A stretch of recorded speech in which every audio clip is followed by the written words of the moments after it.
पुणे से लगभग 80 किलोमीटर दूर एक गांव था नूरपुर। उस गांव के स्कूल के बाहर लंबे काले घने बालों वाली प्रांजलि नाम की लड़की खड़ी थी। ओह, तो ये है वो स्कूल, यहाँ के बच्चों को पढ़ाऊंगी मैं। वाह, मजा आएगा। प्रांजलि स्कूल के अंदर आती है और प्रिंसिपल के केबिन में जाकर कहती है, good morning sir, myself Pranjali and I am from Mumbai. Welcome to my school miss Pranjali. चलिए मैं आपको आपकी क्लास और इस स्कूल से इंट्रोड्यूस करवा देता हूँ। जी सर। प्रांजलि को देखकर स्कूल का एक टीचर प्रभाकर कहता है, वाह, क्या मैम आई है अपने स्कूल में, she is amazing. Principal Pranjali को लेकर उसकी क्लास में पहुंचते हैं। प्रांजलि मैडम, ये रहे आपके क्लास के स्टूडेंट्स। बच्चों, आज से प्रांजलि मैडम तुमको सब पढ़ाएंगी। प्रांजलि को देखकर सभी हैरान थे।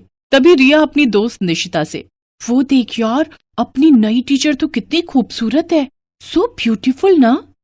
हाँ, इनके साथ तो बड़ा मजा आएगा। Pranjali madam, now handle your class. Yes sir. Principal class से चले जाते हैं। स्टूडेंट, मैं हूं आपकी नई टीचर, अब आप सब एक एक कर अपना नाम बताइए। सभी स्टूडेंट्स प्रांजलि को एक एक कर अपना अपना नाम बताते हैं। तभी प्रांजलि की नजर क्लास के एक लड़के शशांक के बालों पर जाती है। शशांक के बाल काफी लंबे थे। इस लड़के के बाल कितने लंबे हैं, मैं अभी से मजा चखाती हूँ। Hey you Shashank, come here. जी मैडम। मैडम के बच्चे, क्या है ये, लड़की है क्या तू जो इतने बड़े बाल रखकर घूमता है? Sorry madam. प्रांजलि गुस्से में अपने बैग से कैंची निकालती है और शशांक के बाल कट कर देती है। ये नजारा देखकर हर बच्चा डर जाता है। मेरी क्लास में सिर्फ पढ़ाई चलेगी, उसके अलावा कोई मस्ती, कोई गुंडागर्दी नहीं, समझे? अरे बाप रे, ये मैडम तो बड़ी ही खतरनाक है। इसके बाद मैडम बच्चों को पढ़ाने लगती हैं। फिर कुछ देर बाद ब्लैक बोर्ड पर एक प्रश्न लिखती हैं। स्टूडेंट्स, जो लेक्चर मैंने अभी आप लोगों को दिया है ये उसी से रिलेटेड प्रश्न है। आप सभी इसे नोट कीजिए और लंच के बाद मुझे आप सबसे इसका आंसर चाहिए, समझे? फिर सभी बच्चे उसका आंसर अपनी नोटबुक में लिखकर लंच करके प्लेग्राउंड में चले जाते हैं। यार, मुझे तो हिस्ट्री का एच भी नहीं आता, अब मैं कैसे लिखूं जवाब, ऊपर से ये खतरनाक टीचर। सचमुच में ये नई मैडम तो बड़ी ही खतरनाक है। यार रिया, निशिता, तुमने जो जवाब लिखा है वो हमें भी बता दो। अगर आज हमने मैडम को आंसर नहीं दिया तो वो हमें घर नहीं जाने देगी। सारी क्लास में निशिता और रिया ही सबसे ज्यादा होशियार थे। वो सभी आंसर उन दोनों की नोटबुक से कॉपी कर लेते हैं। कुछ देर बाद प्रांजलि मैडम क्लास में आती है। चलो शशांक, तुम बताओ बोर्ड पर लिखे हुए का जवाब क्या है? मैडम, इसका जवाब तो मैंने नोटबुक में लिखा ही है ना। हाँ, तो उसमें भी तो तुमने ही लिखा होगा ना। अब बताओ क्या जवाब है इसका? पर जवाब तो मुझे आता ही नहीं। अच्छा, तो फिर नोटबुक में कैसे लिखा तुमने जवाब? वो तो हम सब ने रिया की नोटबुक से कॉपी किया था। क्या? खड़े हो जाओ सबके सब। अब तुम सबकी खैर नहीं। अब तुम सब के सब बाहर प्लेग्राउंड के 10 चक्कर मार कर आओ, और अगर एक भी स्टूडेंट जरा सा भी रुका तो डंडे से मार मार कर लाल पीला कर दूंगी मैं। सारे बच्चे उस प्लेग्राउंड के चक्कर मारने लगते हैं। कुछ देर बाद वो सब क्लास में आकर बैठ जाते हैं। माँ, मेरे पैर बहुत दर्द कर रहे हैं। सारी क्लास का यही हाल था। अगर अब से होमवर्क और जवाब नहीं दिया किसी ने तो उसका कल से यही हाल होगा। तभी स्कूल की छुट्टी हो जाती है। सब रोते रोते घर चले जाते हैं। अब प्रांजलि मैडम के अत्याचारों का सिलसिला ऐसे ही चलता रहा। होमवर्क ना करके आने पर वो बच्चों को ऐसी ही सजा देती। अब बच्चे भी उससे दुखी हो चुके थे। एक रोज प्रांजलि मैडम ऑफिस रूम में अकेली बैठी थी। यहाँ कोई नहीं है, कुछ समय के लिए अपने सर के नकली बाल में निकाल लेती हूँ। इन नकली बालों से मैं दुखी हो गई हूँ, सर में बहुत पसीना आ रहा है। प्रांजलि अपने हाथों से अपने लंबे बाल, जो कि पूरी तरह नकली थे, उन्हें उतार फेंकती है। असल में उसके ये बाल पूरी तरह नकली थे। तभी अचानक उस ऑफिस की खिड़की, जो कि जरा सी खुली हुई थी, उसके पास शशांक आता है। उसकी नजर प्रांजलि के सर पर जाती है। अरे बाप रे, ये मैडम के बाल कहाँ गए? उफ, अब कितना रिलैक्स फील हो रहा है। पता नहीं ये लोग भी नकली विग पहनकर कैसे घूम सकते हैं। इस स्कूल में किसी को भी ये पता नहीं चलना चाहिए कि मेरे बाल नकली हैं, वरना सब मुझ पर हंसेंगे और मेरा मजाक उड़ाएंगे। लेकिन शशांक ये सब बात सुन लेता है। फिर वो बाहर जाकर अपने दोस्तों को ये बात बताता है। वाह, क्या न्यूज लाया है दोस्त। अब हमें उनके कहर से बचने का रास्ता मिल गया।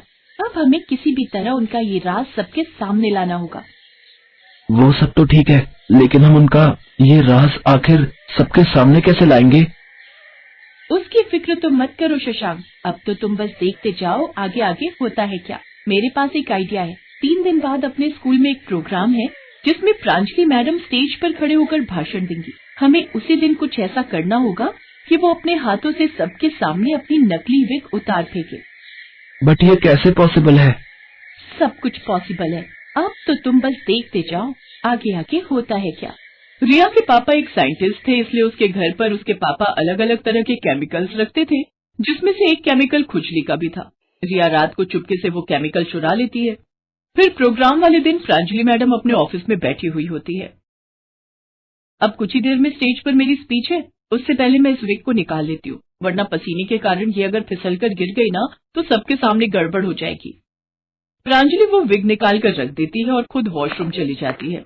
वो दोनों चुपके से उस खिड़की से अंदर आते हैं और उस विग में केमिकल डालकर चले जाते हैं। कुछ देर बाद प्रांजलि फ्रेश होकर वो विग पहनकर स्टेज पर आ जाती है। भाषण देने के 5 मिनट बाद ही उसके सर में खुजली होने लगती है और वो बार बार अपने सर पर खुजली करने लगती है। ओह गॉड, ये क्या हो रहा है? मेरे सिर में इतनी खुजली क्यों हो रही है?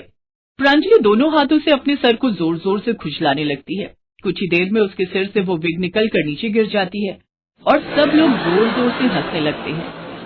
अरे ये क्या हो गया? प्रांजलि मैडम टकली है? हाँ हाँ, हमारी मैडम गंजी है। अरे देखो रे देखो, गंजी स्कूल टीचर देखो।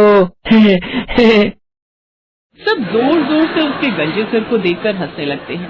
ये देख प्रांजलि बहुत शर्मिंदा होती है और गुस्से में उस स्कूल से चली जाती है। उसके बाद वो कभी उस स्कूल में वापस नहीं आती। सब बच्चों को उसके कहर से छुटकारा मिल गया। अब उस स्कूल में अनुराधा नाम की एक नई मैडम आई, जो सब बच्चों के साथ बहुत अच्छे से रहती और सबको बहुत प्यार से पढ़ाती।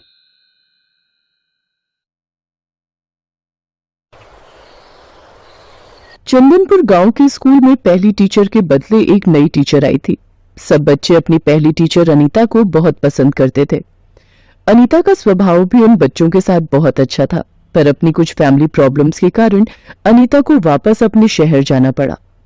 नई टीचर का पहला दिन था। बच्चे लाइन लगाकर खड़े थे। हाँ, तो मेरा नाम है मंजुलिका। क्या नाम है मेरा? सभी बच्चे मंजुलिका का नाम दोहराते हैं। उनमें से एक बच्ची निशा नाम ठीक से नहीं ले पा रही थी।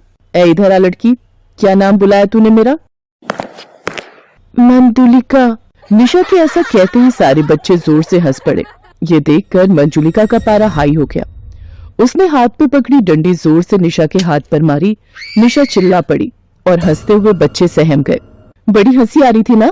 तुम सबको अभी बताती हूँ मैं। मंजुलिका सबको डंडे से बहुत पीटती है। बच्चों का रो रो कर बुरा हाल था। अगर किसी ने भी अपने घर जाकर ये कहा कि आज स्कूल में तुम सबकी पिटाई हुई है, तो फिर मुझसे बुरा कोई नहीं होगा, समझे? मंजुलिका की गुस्से से भरी लाल आंखों से बच्चे इतने सहम गए कि उनमें से कुछ बच्चों का तो बाथरूम ही निकल गया। गरीब मासूम बच्चे मंजुलिका से डर गए थे। घर जाकर किसी भी बच्चे ने स्कूल में पिटाई की बात अपने घर वालों को नहीं बताई। कान खोलकर सुन लो तुम सब, कल 10-10 रुपए स्कूल लेकर आना। अगर जो नहीं लाया फिर उसकी क्या हालत होगी ये उसी समय पता चल जाएगा। चोरी करके लाओ या फिर छीन कर लाओ या मांग कर, पर मुझे कल पैसे चाहिए। बेचारे गरीब बच्चे जिनके माता पिता मजदूरी करते थे, किसी न किसी तरह रुपए लेकर स्कूल पहुंचते हैं। पर निशा बहुत ही गरीब बच्ची थी। उसके पिता नहीं थे और उसकी माँ मेहनत मजदूरी करती थी। माँ बीमार थी, इसलिए निशा पैसे नहीं मांग पाई और बिना पैसों के स्कूल पहुंची। कहाँ है तेरे पैसे? तुझे बोला था ना कि आज पैसे लेकर आने हैं, तो क्यों नहीं लाई? टीचर, मेरी माँ की तबीयत ठीक नहीं है, घर में पैसे नहीं थे, माँ मजदूरी पर नहीं गई। मैंने माँ को बोला था, पर माँ ने कहा कि वो आज नहीं दे सकती, 1-2 दिन बाद दे देंगी। मैं आपको 1-2 दिन तक दे दूंगी टीचर जी। चल फिर ठीक है, जब तक तू मुझे पैसे लाकर नहीं देती तो पूरा दिन धूप में खड़ी रहेगी। जा वहां धूप में जाकर खड़ी हो जा। मैडम जी, छोटी बच्ची है, माफ कर दो ना, बेचारी गरीब है। तुझे बड़ा तरस आ रहा है? करूं तेरे खिलाफ रिपोर्ट? अभी तेरे को स्कूल से निकाल देंगे। बोल दूंगी तेरा काम ठीक नहीं है, तू स्कूल के बच्चों पर अत्याचार करता है। बोल चौधरी साहब को जाकर बोल दूं, क्योंकि तू ठहरा अनपढ़, तेरी बात तो कोई नहीं मानेगा, पर मैं तो पढ़ी लिखी हूँ, मेरी बात यहाँ पर सब सच मानेंगे। चल जा, अब मेरे लिए गरम गरम चाय लेकर आ। बेचारा गरीब चपरासी भी उस अत्याचारी टीचर मंजुलिका के खिलाफ कुछ नहीं कर सकता था। चपरासी दिनों जानता था कि मंजुलिका बहुत चालाक है, वो उसके ऊपर कोई भी गलत इल्जाम लगा सकती है, इसलिए वो चुप हो जाता है और बच्चों पर हो रहे अत्याचार सहन करता रहता है। निशा धूप में खड़ी रही। गर्मी का मौसम था। निशा की तबीयत बहुत खराब हो गई।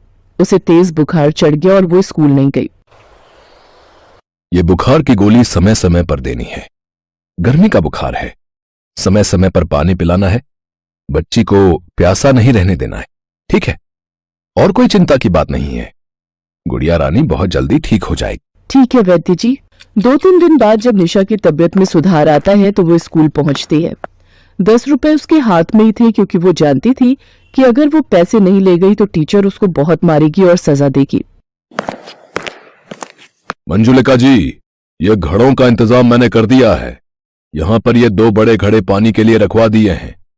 दीनू, इसमें ठंडा पानी भर दो ताकि मंजुलिका जी को गर्मी में पढ़ाने में कोई दिक्कत ना आए। सामने घड़ा बच्चों के लिए भी रख दो। स्कूल में बच्चों को भी तो गर्मी और प्यास लगती है। शुक्रिया चौधरी साहब। गर्मी में सच में बहुत प्यास लगती थी। बार बार कुएं से पानी मंगवाना पड़ता था, और फिर बच्चे भी छोटे हैं, उन्हें भी बहुत प्यास लगती है। आपने ये ठीक किया। और कोई काम हो तो आप दीनू के हाथ कहलवा दीजिएगा। आखिर आप हमारे गांव के गरीब बच्चों को स्कूल में पढ़ा रही हैं। हमारे गांव के लिए इतना कर रही हैं तो हमारा भी कुछ फर्ज बनता है।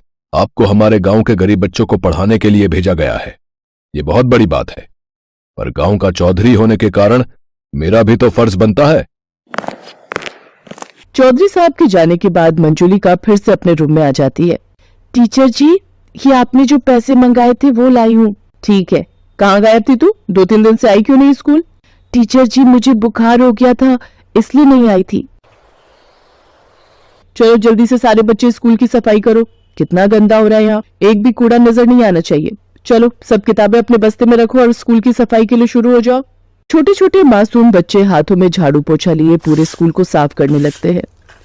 जिन हाथों में किताबें होनी चाहिए उन हाथों में झाड़ू पोछा था, और ये सब अत्याचारी टीचर मंजुलिका के कारण था। मंजुलिका आराम से अपनी कुर्सी पर बैठी फल फ्रूट खा रही थी और बच्चे साफ सफाई कर रहे थे। कुछ भी कहो, चौधरी साहब के भेजे हुए आम और तरबूज हैं बड़े मीठे। ओ, अरे मेरी चप्पल फिर टूट गई। इधर आओ तुम सब। तुम सब में से मोची किसका बाप है?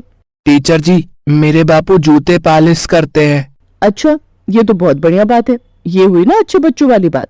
चल, अब ये मेरी चप्पल आज घर ले जाना और अपने बापू से जुड़वा लाना। हाथ आगे कर। तू भी क्या याद रखेगा कि टीचर ने तुझे तरबूज खाने के लिए दिया है। ले, पकड़ टुकड़ा। टीचर, ये आपके मुंह का जूठा है, मुझे नहीं खाना। क्या कहा? नहीं खाना? झूठा खिला रही हूँ? अरे तुझ जैसे भिखारी गरीब के बच्चे को एक तो मैं दे रही हूँ, ऊपर से मुझे नखरे दिखा रहा है। अब तू पिटेगा, इतना पिटेगा कि तू हमेशा याद रखेगा। मंजुलिका ने डंडी उठाई और जोर जोर से बच्चे को पीटना शुरू कर दिया। बच्चा रोता रहा, चिल्लाता रहा, पर मंजुलिका ने उसकी दर्द भरी चीख नहीं सुनी। बच्चा दर्द से करा रहा था। गलती हो गई, छोड़ दो टीचर जी, माफ कर दो। किसी तरह चपरासी दीनू उस बच्चे को मंजुलिका से छुड़वा लेता है, पर दीनू बहुत परेशान हो चुका था। मंजुलिका ने हद पार कर दी थी।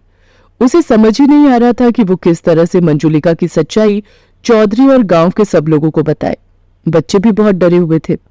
और फिर एक सुबह, अरे आज दूसरे घड़े में तो पानी ही नहीं है, बहुत प्यास लग रही है। वो दूसरे घड़े में देखते हैं, शायद उसमें पानी होगा। दोनों बच्चियां दूसरे घड़े से पानी लेने के लिए जाने लगती हैं, पर जैसे निशा घड़े को हाथ लगाने लगती है, अचानक से मंजुलिका वहां आ जाती है और निशा का गला दबा देती है। टीचर जी, छोड़ो मेरा गला, दुख रहा है, मेरा दम घुट रहा है। मेरे से बिना पूछे गरीब भिखारी अछूत घड़े को हाथ लगाती है, आज तेरी खैर नहीं। तभी दीनू के साथ गांव के चौधरी साहब और बाकी गांव वाले भी आ जाते हैं, जिनमें निशा की माँ भी होती है। छोड़ो उस लड़की को, छोड़ो उसे। चौधरी साहब, अब आप? अरे मैं तो। तभी निशा की माँ मंजुलिका को जोरदार थप्पड़ लगाती है। निशा अपनी माँ से लिपट कर रोने लगती है। माँ, ये टीचर बहुत गंदी है, हमें बहुत मारती है माँ। मेरी बच्ची। ललन, इंस्पेक्टर साहब को फोन मिला। इस टीचर को कड़ी से कड़ी सजा होगी। माफ कर दीजिए चौधरी साहब, आइंदा ऐसा नहीं करूंगी। चौधरी साहब, कब से सोच रहा था कि इस अत्याचारी टीचर की शिकायत करूं। पता नहीं भगवान ने मुझे कहां से हिम्मत दे दी, और मैंने आपको कल रात सब कुछ सच सच बता दिया। आपकी आंखों के सामने गुनहगार है चौधरी साहब। इन गरीब मासूम बच्चों पर बहुत अत्याचार हुआ है। कहते कहते दीनू रो पड़ता है। आज उसने हिम्मत की और गांव के गरीब बच्चों को एक अत्याचारी टीचर से मुक्ति दिला दी। मंजुलिका को सजा हो जाती है और उसके सारे सर्टिफिकेट छीन लिए जाते हैं। उसके क्रूर और अत्याचारी स्वभाव के कारण आज उससे एक टीचर का पद छिन जाता है। सबके आग्रह करने पर फिर से बच्चों की प्रिय टीचर अनीता को वापस बुला लिया जाता है। अनीता भी जब बच्चों के साथ हुए अत्याचार के बारे में सुनती है तो उसकी भी आंखें भर आती हैं। मासूम बच्चे बहुत खुश थे क्योंकि उन्हें अपनी प्यारी टीचर फिर से मिल गई थी।